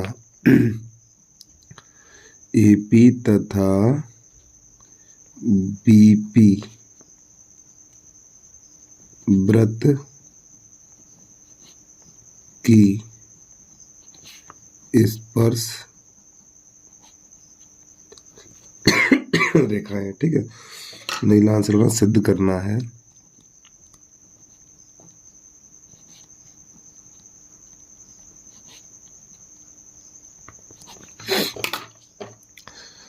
सिद्ध क्या करना है, देखो इसको यहाँ से मिलाएंगे और इसको यहाँ से मिलाएंगे, तो सिद्ध करना है ये कोण O और प्लस कोण P, यानी इन दोनों कोणों का योग 180 अंश होता है। तो हमें लिखना है कोण AOB और प्लस कोण APP बराबर 180 अंश, या इसको दूसरी भाषा में लिखना चाहें तो कोण A प्लस कोण P बराबर 180 अंश। ये सिद्ध करना हमें। ठीक, तो नई लाइन से लिखना है उनमें उपपत्ति। तो यहाँ पे रचना में लिखेंगे, रचना में क्या लिखेंगे, ए ओ और ओ बी को मिलाया, ए ओ तथा ओ बी को मिलाया। तो प्यारे बच्चों जब इनको मिलाएंगे हम, तो देखिए ये जब वृत्त के केंद्र से स्पर्श बिंदु को मिलाते हैं, मेरी बात को ध्यान सुनिएगा आप लोग, वृत्त के केंद्र से स्पर्श बिंदु को मिलाते हैं तो यहाँ पर ये कोण बनता है 90 अंश का। ये हमारा स्पर्श बिंदु होता है, तो वृत्त के केंद्र से स्पर्श बिंदु को मिलाते हैं तो ये कोण 90 अंश का होता है। ठीक है, तो यहीं पर लिखेंगे हम ओ ए लंब ए पी तथा ओ बी लंब बी पी, तो ये दोनों कोण हमारे 90-90 अंश के हो जाएंगे। तो यहाँ पर लिखना हमें कोण ओ ए पी और प्लस कोण ओ बी पी सॉरी बराबर 90 अंश। ठीक है, तो अब ये हम लेंगे चतुर्भुज ए ओ बी पी में, तो हमें यहाँ पे बराबर का चिन्ह लगा हुआ। ठीक है, ये बराबर का चिन्ह है, तो यहाँ पे लिखना है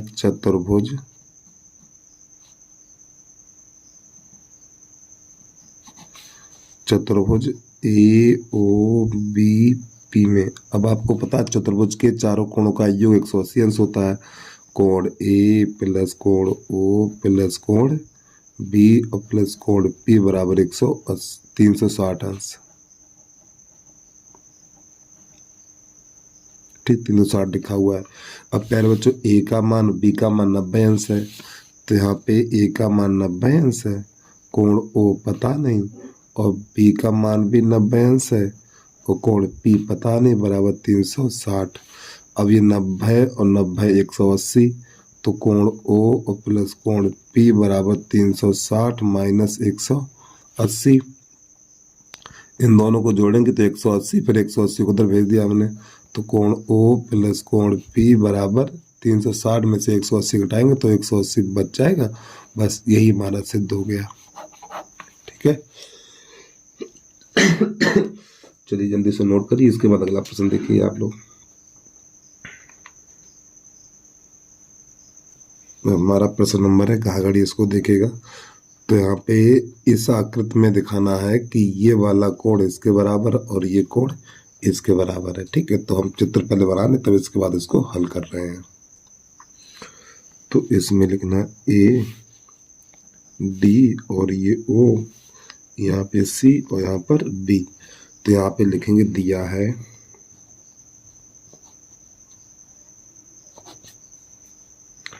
ओ ए इंटू ओ बी बराबर ओ सी इंटू ओ डी।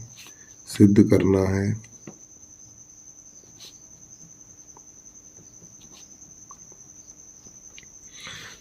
है कोण ए बराबर कोण सी और इसके बाद कोण बी बराबर कोण डी, ये सिद्ध करना है। तो नई लाइन से लिखेंगे हम उपपत्ति। अब प्यारे बच्चों यही दोनों, पहले तो ये लिख लीजिए आप। ठीक है, ये तो ओ ए इंटू ओ बी बराबर ओ सी इंटू ओ डी। तो प्यारे बच्चों इसको दूसरी भाषा में हम लिख सकते हैं, देखो ओ सी है ना, ये ओ सी इसके नीचे लगा दो, यानी इसको हम देखो ओ सी पहुँचा दो इसके नीचे और ये पहुँचा दो इसके नीचे। तो कैसे, गुणा वाली चीज़ भाग में चली जाती है, ओ ए बटा ओ सी बराबर ओ डी बटा ओ बी। इस प्रकार इसको हम लिख सकते हैं। जब इसका गुणा करेंगे, इसका गुणा इसमें करेंगे, इसका इसमें करेंगे, तो यही चीज़ बन जाएगी हमारी। अब थोड़ा देखो इस दो त्रिभुजों में, यानी कि ये वाली भुजा इसके नीचे आ गई और ये वाली भुजा इसके नीचे आ गई, और ये वाला हमें कोण और दिखा देना है बराबर। ये कोण कैसा है, शीर्षाभिमुख कोण है। तो नई लाइन से लिखना है हमें कोण ए ओ डी बराबर कोण बी ओ सी। कैसे, शीर्षाभिमुख कोण है,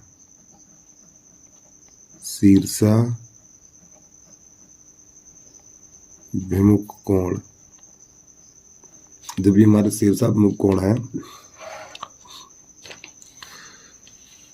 तो ये दोनों आपस में बराबर होंगे। जब ये दोनों आपस में बराबर है तो इसलिए त्रिभुज ए डी ओ समरूप त्रिभुज सी बी ओ, दोनों त्रिभुज कैसे समरूप है, किसके आधार पे हैं, एस ए एस के आधार पे। और जब ये दोनों त्रिभुज जब ये दोनों त्रिभुज समरूप हैं तो संगत कोण और संगत भुजाएं समानुपात में होगी। तो यहाँ पर क्या होगा, ये कोण ए बराबर कोण सी हो जाएगा हमारा। ठीक है, तो लिखेंगे कोण ए बराबर कोण सी कामा और कोण डी बराबर कोण बी। ठीक, बस इसमें यही करना था। तब जब ये दो त्रिभुज समरूप होंगे तो संगत कोण और संगत भुजाएं समानुपात में हो जाएंगे। तो ये कोण इसके बराबर हो जाएगा और ये कोण इसके बराबर हो जाएगा। तो बस इस प्रश्न में खाली आपको इतना ही करना था। अब इसके बाद प्रश्न नंबर अगला देखिए। प्रश्न नंबर है हमारा यहाँ खाली, ताश की अच्छी तरह से फेंटी गई 52 पत्तों की एक गड्डी में से एक पत्ता आदर्श निकाला जाता है। इसकी प्रायिकता ज्ञात कीजिए कि निकाला गया पत्ता बादशाह होगा और बादशाह नहीं होगा। एक बार प्रश्न फिर देखिए, ताश की अच्छे तरीके से फेंटी गई 52 पत्तों की एक गड्डी में से एक पत्ता आदर्श निकाला जाता है। इसकी प्रायिकता ज्ञात कीजिए कि निकाला गया पत्ता, यहाँ पे दो प्रश्न है, बादशाह होगा और बादशाह नहीं होगा। चलिए समझिएगा। देखो प्यारे बच्चों, ताश की गड्डी में बादशाह होते हैं हमारे 4 और कौन कौन से होते हैं वो आपको दिखा दूं मैं। तो देखो प्यारे बच्चों, ये हमारी ताश की गड्डी है, जिस ताश की गड्डी में 52 पत्ते होते हैं हमारे। ठीक है, ये रानी होती है। ठीक, रानी ये 4 रानियां होती हैं। ठीक है, इसके बाद देखो एक बादशाह ये है, 2 बादशाह यानी पहला दूसरा, ये तीसरा और ये चौथा। तो ये हमारे 4 बादशाह होते हैं। ठीक है, तो हमसे प्रायिकता इन्हीं की निकलवाइए। एक बार फिर देख लीजिए, ये हुक्म का बादशाह होता है और ये पान का बादशाह है और ये चिड़ी का चिड़ बना होता है और ये ईंट का बादशाह है। ठीक है, तो ये हमारे पास कितने पत्ते हैं, 4 पत्ते हैं। इनकी प्रायिकता हमें ज्ञात करनी है। अब इनको लगाते हैं साइड में। तो यहाँ पर जो कुल परिणाम है हमारा, तो सबसे पहले नंबर डालने हैं हम 22 का यहाँ खाली। तो प्यारे बच्चों, जो कुल परिणाम है हमारे पास, कुल परिणाम बराबर है कितना, 52। कुल परिणाम 52 है क्योंकि ताश की गड्डी में 52 पत्ते होते हैं। और अनुकूल परिणाम जो है हमारा वो कितना है, यानी बादशाह कितने हैं, कुल बादशाह है। प्यारे बच्चों, बादशाह की संख्या 4 है। तो प्रश्न कह रहा है ए, बादशाह होने की प्रायिकता, बादशाह होने की प्रायिकता।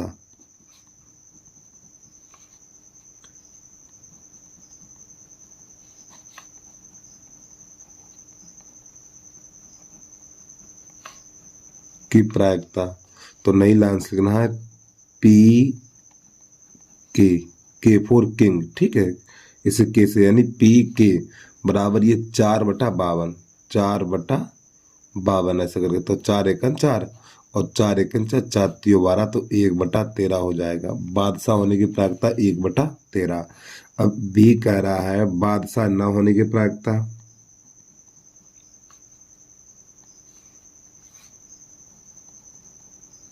बादशाह नहीं होगा। तो इसे हम लिख सकते हैं पी के पे ऊपर बार लगा दो, ये ना होने की प्रायिकता होती है और ये होने की प्रायिकता होती है। तो आपको एक सूत्र पता होगा, पी के ये बादशाह होने की प्रायिकता प्लस पी के पे बार लगा दो, ये ना होने की प्रायिकता बराबर क्या होता है, 1 होता है। अब प्यारे बच्चों इसके लगा देंगे मान हम। तो इसका मान कितना है, 1/13 है और इसका तो पता ही नहीं है, बराबर 1/13 को उधर भेजेंगे तो ये यहाँ पर हो जाएगा 1 माइनस 1/13, ये माइनस का चिन्ह बीच में, तो 12 एकन 12, 12 में से 13 एकन 13, 13 में से 1 चला जाएगा तो 12/13, ये आ गया आंसर हमारा। तो प्यारे बच्चों, ये होने की प्रायिकता है और ये ना होने की प्रायिकता है। तो ना होने की प्रायिकता आप ऐसे ज्ञात कर सकते हैं। चलिए भाई जल्दी से नोट करिए, इसके बाद अगला प्रश्न देखिए।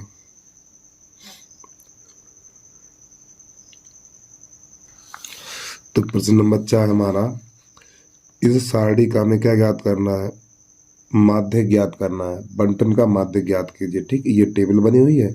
चलिए भाई इसको लगाते हैं 60 पे, देखिएगा इसको।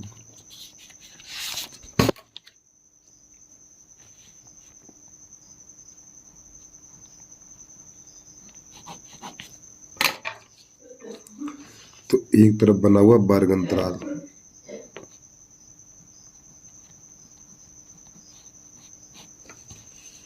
यहाँ पर है बारंबारता,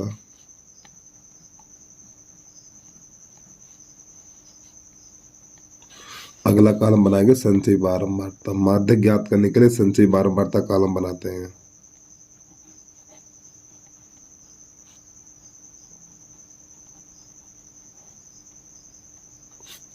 ठीक है, तो हमारा यहाँ पर जो वर्ग अंतराल है, देखो बारंबारता को एफ से लिखा जाता है, संचयी बारंबारता को सी एफ से लिखा जाता है।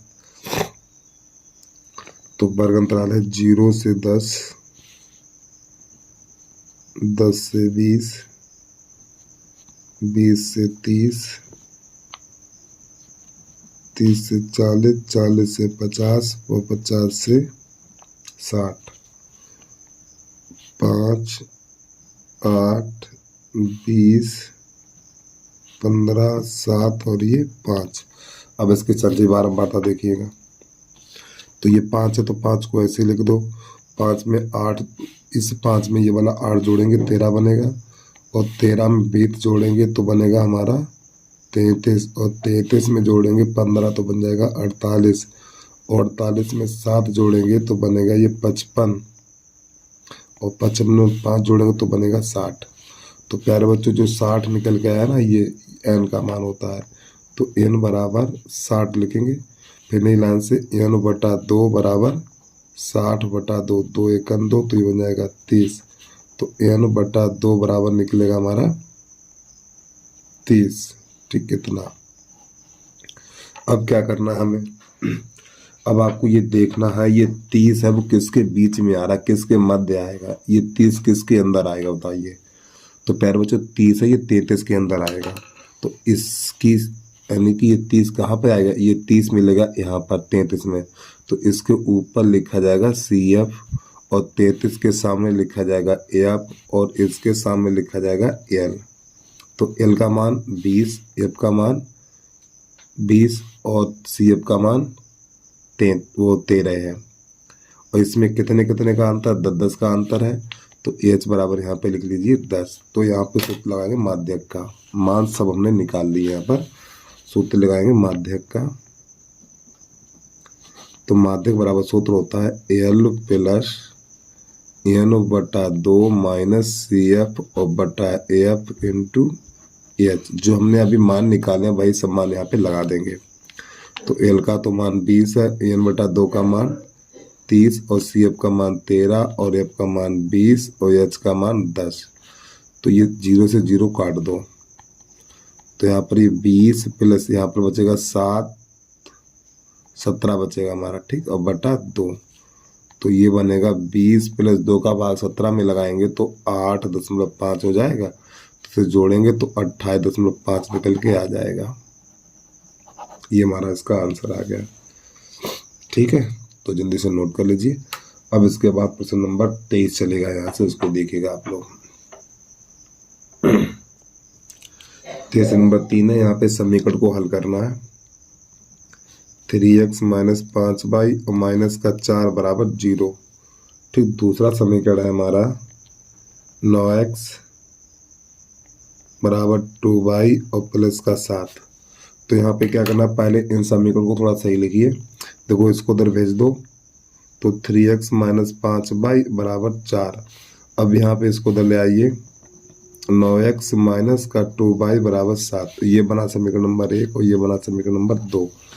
अब यहाँ पे देखिए 2 है तो 2 का गुणा इसमें कर दो, यहाँ पे 5 है तो इसमें 5 का गुणा कर दो, गुणा करके हल करिए। 2 तिया 6x, और चाहो तो आप यहाँ पे लिख भी सकते हो एक लाइन, समीकरण 1 गुणा 2 तथा समीकरण 2 गुणा 5। इसका मतलब ये समीकरण 1 में 2 का गुणा कर रहे हैं और समीकरण 2 में 5 का गुणा करके हल कर रहे हैं। तो देखो 2 तिया 6 और 2 पंजे 10 और 2 चौकू 8। अब 5 का गुणा करेंगे, 5 नेम 45x माइनस 2 5 दूनी 10 22 और 5 सत्ते 35। अब यहाँ पे इसके चिन्ह बदलिए, माइनस प्लस और ये माइनस, तो ये दोनों कट गए हमारे। अब यहाँ पर बचेगा 45 में से 6 घटाएंगे, जब 45 में से 6 जाएगा तो हमारा यहाँ पर बचेगा 39, वो भी माइनस का, x बराबर। अब 35 में से 8 जाएगा, 15 में से 8 जाएगा, 7 बचेगा, तो 27 बचेगा हमारा इतना, और ये भी माइनस का ही बचेगा। अब थोड़ा आगे समझिएगा।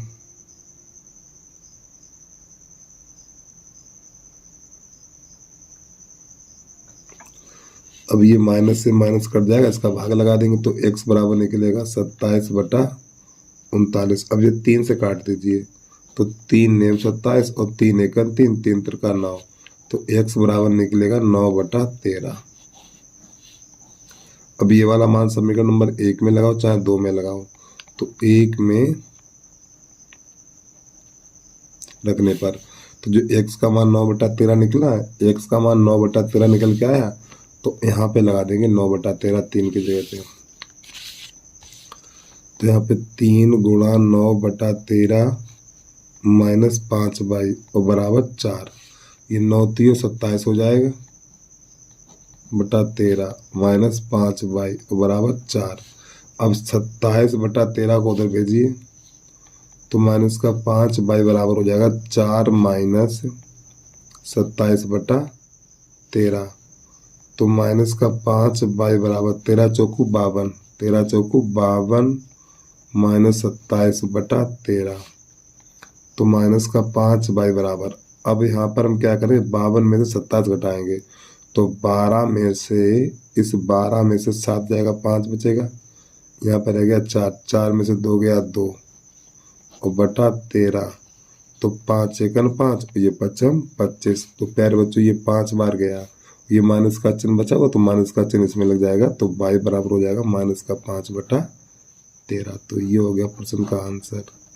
तो हमारा x का जो मान निकला है 9/13 और y का मान निकला है माइनस का 5/13। यही प्रश्न का आंसर हो गया हमारा। ठीक है, चलिए भाई जल्दी से नोट कर लीजिए, अगला प्रश्न देखिए। और प्यारे बच्चों एक बार फिर लास्ट में आपसे कहना चाहता है, जिस बच्चे ने अभी तक यूट्यूब चैनल को सब्सक्राइब नहीं किया है, यूट्यूब चैनल को सब्सक्राइब करके बेल आइकन घंटी को प्रेस कर लीजिए भाई, और एक प्यारा सा कमेंट करके जरूर बता देना कि वीडियो आपको कैसा लगा है। चलिए 23 का अथवा देखिएगा आप लोग। 23 का अथवा हमारा 2 अंकों की एक संख्या, 2 अंकों की एक संख्या एवं उसके अंकों को पलटने पर बनी संख्या का योगफल 66 है। यदि संख्या के अंकों का अंतर 2 है तो संख्या ज्ञात कीजिए। चलिए समझिएगा भाई इसको। तो यहाँ पर लिखना है हमें 23 का अथवा, तो यहाँ पर लिखेंगे माना इकाई का अंक y तथा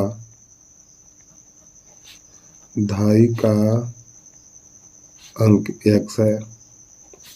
ठीक है, तो संख्या बराबर 10x प्लस y।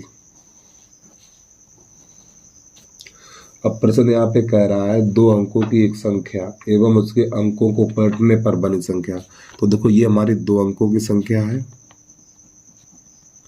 अब इसके अंकों को पलटने पर, यानी इन दोनों के अंक पलटिए, कैसे, 10y प्लस x, इस प्रकार 2 अंकों की संख्या और इसके अंकों को पलटने से बनी संख्या।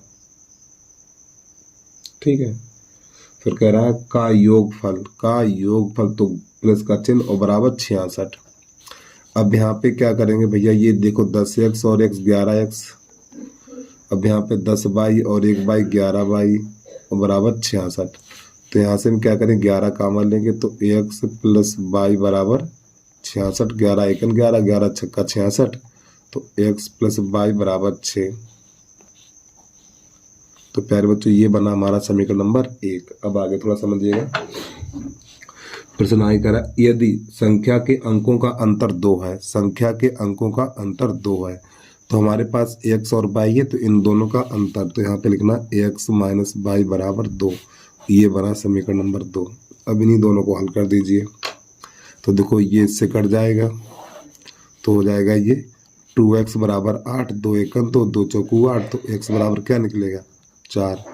ये वाला मान 1 में लगाओ चाहे 2 में लगा दोगा। तो यहाँ पे लिख दो x का मान समीकरण 1 में रखने पर, तो 1 कहाँ पर, यही तो 1 है, तो x की जगह पे 4 लगा दीजिए। तो 4 प्लस y बराबर 6, तो y बराबर 6 माइनस 4, तो y बराबर 2। अब नई लाइन से ना, संख्या बराबर 10x प्लस y, तो संख्या 10, y x का मान 4 और y का मान 2, तो आपका ये हो जाएगा 40 प्लस 2, तो बेटा आंसर निकल के आ गया 42। चलिए भाई जल्दी से नोट कर लीजिए। अब इसके बाद प्रश्न नंबर 24 चलेगा, उसको देखिएगा आप लोग।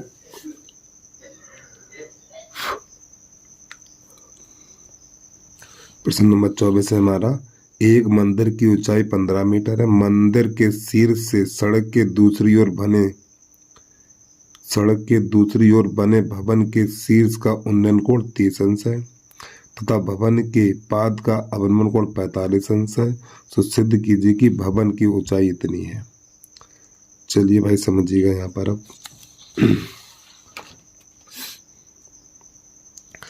तो प्यारे बच्चों ये हमारा एक भवन है, ठीक है, और ये एक मंदिर है। देखो प्रश्न को ध्यान समझिएगा। देखो प्रश्न क्या कह रहा है, एक मंदिर की ऊंचाई 15 मीटर है। मंदिर के शीर्ष से सड़क के दूसरी ओर बने भवन के शीर्ष का उन्नयन कोण 30 अंश है। देखो यानी भवन के शीर्ष से इस मकान के शीर्ष को देखा गया, तो उन्नयन कोण की बात करेगी, तो इसका मतलब ये जो मंदिर है छोटा होगा, तभी तो इसके शीर्ष को देख सकता है वो। तो इसको यहाँ से मिलाया हमने, ठीक, और इसको यहाँ से मिलाया इतना, फिर इसको यहाँ से मिलाया, तो ये कोण कितना है हमारा 30 अंश है। फिर आगे कह रहा है तथा भवन के पाद का अवनमन कोण, यानी भवन के पाद का अवनमन कोण। पहले ये मंदिर है हमारा, तो मंदिर के शीर्ष से भवन के शीर्ष को देखा तो उन्नयन कोण कहलाता है जब ऊपर की तरफ देखते हैं। फिर ऊपर से नीचे की ओर देखते हैं तो अवनमन कोण कहलाता है। तो इसने इसके पाद को देखा, भवन के पाद को देखा, तो ये कोण, ये वाला कोण कितना बना 45 है। तो प्यारे बच्चों जब ये 45 है तो ये भी 45 होगा। क्यों? क्योंकि ये दोनों रेखाएं समांतर हैं और ये हमारी तिर्यक रेखा, तो ये दोनों कोण एकांतर अंतः कोण हो जाते हैं। तो यहाँ पर ए बी सी और ये डी और ये ई, तो ये कर लो, कर क्या लो, ये 15 है हमारे, ये तो 15 मीटर ऊंचा है मंदिर। तो यहाँ पे इसको एक्स कर लो, तो जब ये 15 तो ये भी 15 होगा और ये एच कर लो। तो यहाँ पर लिखेंगे माना ए ई एक मंदिर है, ए एक मंदिर तथा बी डी एक भवन है, ठीक है, बी डी एक भवन है। तो अब यहाँ पे करना क्या हमें देखिएगा। तो सबसे पहले हमें यानी कि इस भवन की ऊंचाई ज्ञात करनी है इसकी, ठीक है, इसकी ऊंचाई ज्ञात करनी, टोटल ऊंचाई कितनी है। तो यहाँ पे समकोण त्रिभुज पहले यही ले लो,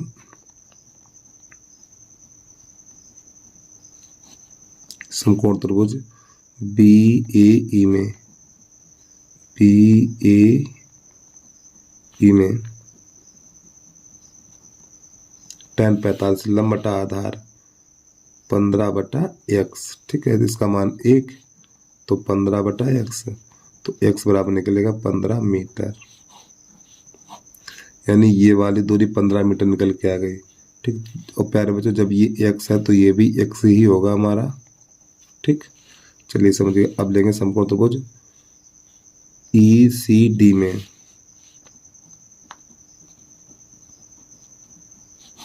समकोण त्रिभुज ECD में tan 30 h/x, और x का मान 15 निकाल चुके हैं, और tan 30 का मान √3 बराबर h/15, कैसे गुणा करिए इसका इसमें, तो ये बनेगा जाके हमारा √3h बराबर 15, इसका भाग लगाएंगे तो h बराबर निकलेगा 15/√3, तो ऊपर नीचे √3 का गुणा कर दो, तो h बराबर 15/√3, √3/√3, तो h बराबर हो जाएगा 15/√3, और बटा √3 का √3 में करेंगे 3, 3 एकम 3, 3 पंजे 15, तो h बराबर निकलेगा 5/√3 मीटर। तो नई लाइन से लिखना, भवन की ऊंचाई बराबर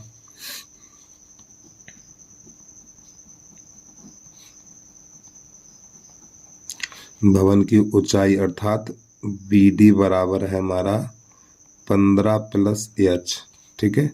तो 15 प्लस और h का मान ये है हमारा 5/√3। अब यहाँ से हम 5 कॉमन ले लेंगे, तो जब यहाँ से 5 कॉमन लेंगे तो यहाँ 5 और प्लस √3 बचेगा, और यही हमारा हो गया प्रश्न का आंसर। और यहाँ पे थोड़ी गलती दे रखी, हाँ 5 3 15 गलती नहीं, सही है यार। यहाँ पे 5 कॉमन लेंगे तो 5 3 15, 3 ही बचेगा, ठीक, सही है हमारा आंसर। तो जल्दी से भैया नोट कर लीजिए। तो जो भवन की ऊंचाई निकली है 3 + √3 मीटर निकल के आ गई, जल्दी से नोट करिए। अब इसके बाद प्रश्न नंबर है हमारा 24 का, अथवा उसको देखिएगा कैसे हल करना है हमें। 24 का अथवा है, एक भवन के शीर्ष से एक मीनार के शीर्ष का उन्नयन कोण 60 अंश है। भवन के शीर्ष से मीनार के पाद का अवनमन कोण 45 अंश है। यदि मीनार की ऊंचाई 40 मीटर है तो सिद्ध कीजिए कि भवन की ऊंचाई 20 और कोष्ठक के अंदर √3 - 1 मीटर है। चलिए समझिए इसे कैसे हल करना है हमें। तो देखिए प्रश्न कह रहा है भवन के शीर्ष से, तो इसका मतलब भवन छोटा है, भवन के शीर्ष से मीनार के शीर्ष का उन्नयन कोण 60 अंश है।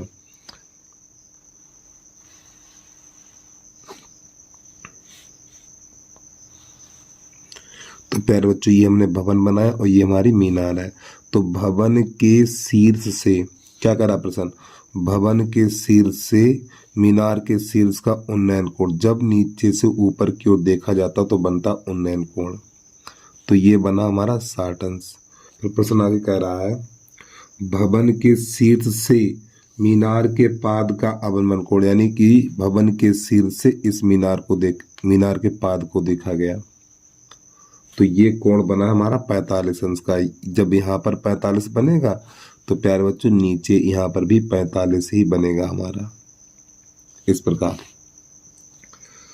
तो मीनार की ऊंचाई 40 मीटर है, यानी यहाँ से लेकर यहाँ तक ये प्यारे बच्चों पूरी 40 मीटर है।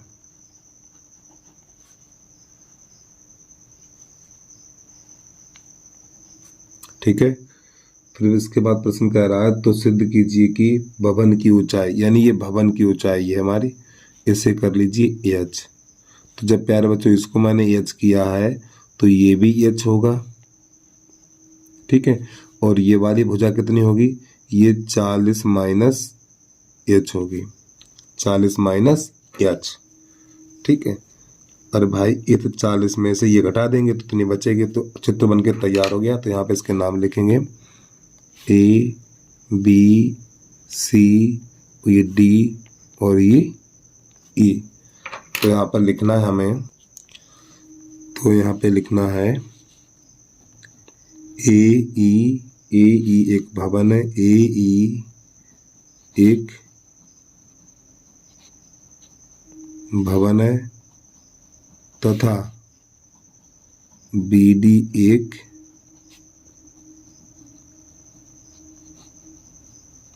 मीनार है।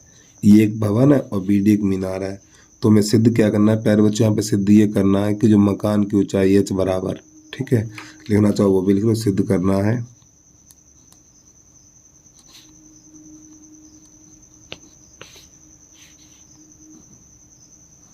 ए ई अर्थात एच बराबर कितना निकालना है हमें 20√3 - 1 मीटर, ये सिद्ध करना। चलिए समझिएगा।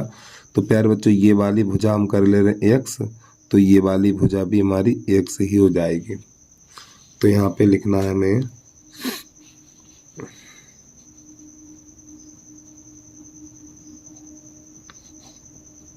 समकोण त्रिभुज बी ए ई में tan 45 कितना हो जाएगा लंब बटा आधार, तो h बटा x। तो यहाँ पे इसका मान 1 होता तो h बटा x का h गुणा करिए तो x बराबर हो जाएगा h। अब लिखना समकोण त्रिभुज ई सी डी में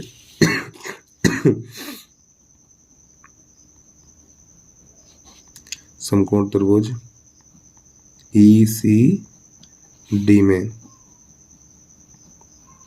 tan 60 40 माइनस h बटा x, और tan 60 का मान √3 होता है और x की जगह पे h लगा देंगे तो 40 माइनस h बटा h, कैसे गुणा करिए इसका इसमें, तो √3h माइनस का ये हो जाएगा हमारा प्लस का हो जाएगा, ठीक, h बराबर 40।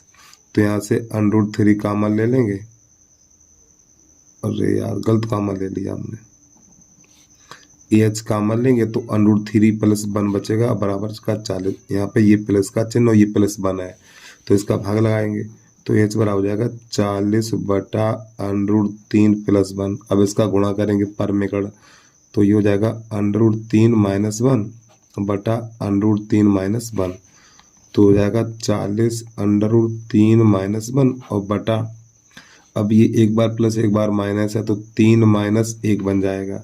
तो थोड़ा इसको और आगे बढ़ाएंगे तो 40 √3 - 1 और बटा 2, 2 एकम 2, 2 दूनी 4, 20 हो जाएगा। तो h बराबर निकलेगा 20 √3 - 1 मीटर। तो प्यारे बच्चों यही हमें सिद्ध करना था, ठीक है। तो जो हमारे भवन की ऊंचाई निकली है वो कितनी निकल के आ गई 20 √3 - 1 मीटर। चलिए बात समझिएगा। इसके बाद अगला प्रश्न देखिए, प्रश्न नंबर 25। उसको कैसे करते हैं देखिएगा, आप लोग वीडियो को रोक के बाइक करके आराम से देखते रहिए आप। अब प्रश्न नंबर है हमारा 25, उसको देखिएगा। यहाँ पे कह रहा है एक ठोस एक शंकु के आकार का है जो एक समान आधार त्रिज्या के अर्धगोले पर अध्यारोपित है। यदि अर्धगोले का वक्र पृष्ठ तथा शंकु का वक्र पृष्ठ समान है तो शंकु की त्रिज्या और ऊंचाई का अनुपात ज्ञात कीजिए। प्रश्न तो आपने समझ लिया, ऐसे करना कैसे वो देखिएगा, एक बार फिर देख लो जूम करके सही करके। ये है हमारा प्रश्न, ठीक है। अब इसको हल कैसे करना वो देखिएगा। तो यहाँ पे लिख लें प्रश्न नंबर 25। प्रश्न कह रहा है एक ठोस एक शंकु के आकार का है, अच्छी बात है भाई, जो समान आधार त्रिज्या के अर्धगोले पर अध्यारोपित है।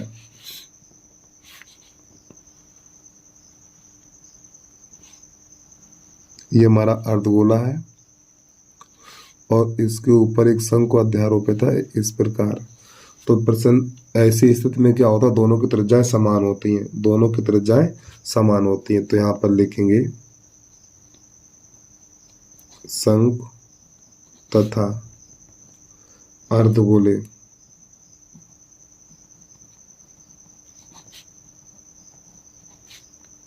की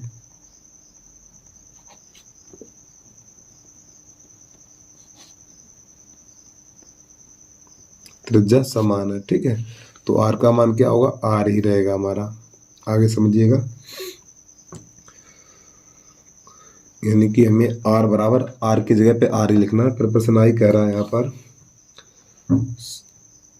यदि अर्धगोले का बकपृष्ठ शंकु का बकपृष्ठ समान है, यानी कि अर्धगोले का बकपृष्ठ और शंकु का बकपृष्ठ कैसा है, समान है, तो शंकु की शंकु की त्रिज्या और ऊंचाई का अनुपात ज्ञात कीजिए।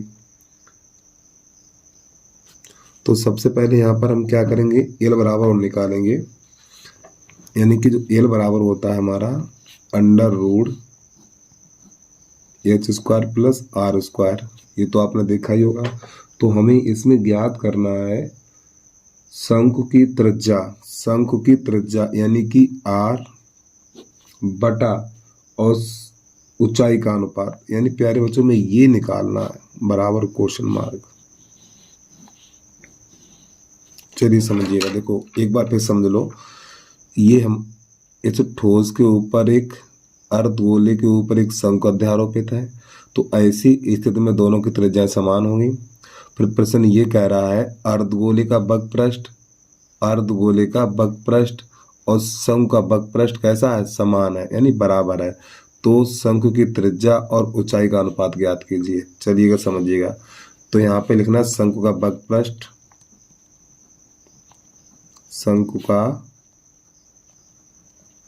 बकपृष्ठ बराबर अर्धगोले का बकपृष्ठ,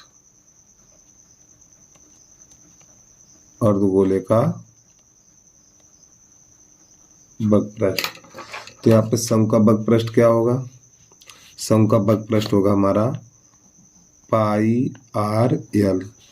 ठीक है, और अर्धगोले का बकपृष्ठ 2 पाई आर स्क्वायर, तो पाई से पाई ये कट जाएगा, तो ये बचा हुआ और एक आर से एक आर कट जाएगी हमारी, इस प्रकार। तो प्यारे बच्चों यहाँ पे एल बची हुई है, तो एल की जगह पे ये वाला सूत्र लगा देंगे, तो ये हो जाएगा H square plus R square, ये लग गया अंडर और बराबर इधर बचा हुआ 2r। अब यहाँ पे इधर से ये अंडर हटेगा तो इधर घात लग जाएगी, तो यहाँ पे हो जाएगा H square plus R square बराबर 2r का होल वर्ग। इस प्रकार जब देखो घात हटती है, जब ये दो घात हटेगी तो इधर अंडर लगेगा, और जब अंडर हटेगा तो इधर दो घात लग जाएगी हमारी, तो ये हो जाएगा H square plus R square, ये हो जाएगा 2 दूनी 4r स्क्वायर। अब प्यारे बच्चों इस आर स्क्वायर को भेज दो इधर, तो ये जाएगा एच स्क्वायर बराबर 4r स्क्वायर माइनस का आर स्क्वायर, तो यहाँ पे 3r स्क्वायर बचेगा, तो 3r स्क्वायर बराबर एच स्क्वायर। तो हमें निकालना क्या, आर बटा एच निकालना है, आर बटा एच, तो यहाँ पर गुणा 1 लगा सकते हैं, तो एच स्क्वायर इसके नीचे ले आइए और 3 इसके नीचे ले जाइए, तो आर स्क्वायर बटा एच स्क्वायर बराबर 1/3। अब इसको लिख सकते हैं आर बटा एच का होल वर्ग बराबर 1/3। अब इधर से हाथ हटेगी तो इधर अंडू लग जाएगा, तो आर बटा एच बराबर ये हो जाएगा 1/1/3 हो जाएगा, और 1 पे अंडरूट लगाते नहीं है, तो यहाँ पे आर अनुपात एच बराबर हो जाएगा 1/√3। तो प्यारे बच्चों ये इसका आ गया आंसर। ठीक है, चलिए भाई जल्दी से नोट करिए, अगला प्रश्न देखिए। प्रश्न नंबर है 25 का, अथवा उसको देखिएगा। 25 का अथवा है हमारा 21 सेंटीमीटर त्रिज्या वाले एक वृत्त का चाप केंद्र पर 60 अंश का कोण अंतरित करता है। चाप द्वारा बनाए गए त्रिज्यखंड का क्षेत्रफल ज्ञात कीजिए। त्रिज्या यानी कि r बराबर 21 सेंटीमीटर है और थीटा बराबर 60 अंश है, तो हमें त्रिज्यखंड का क्षेत्रफल ज्ञात करना है। बहुत सरल सवाल है तो यार, तो हमें लिखना है प्रश्न नंबर 25 का अथवा।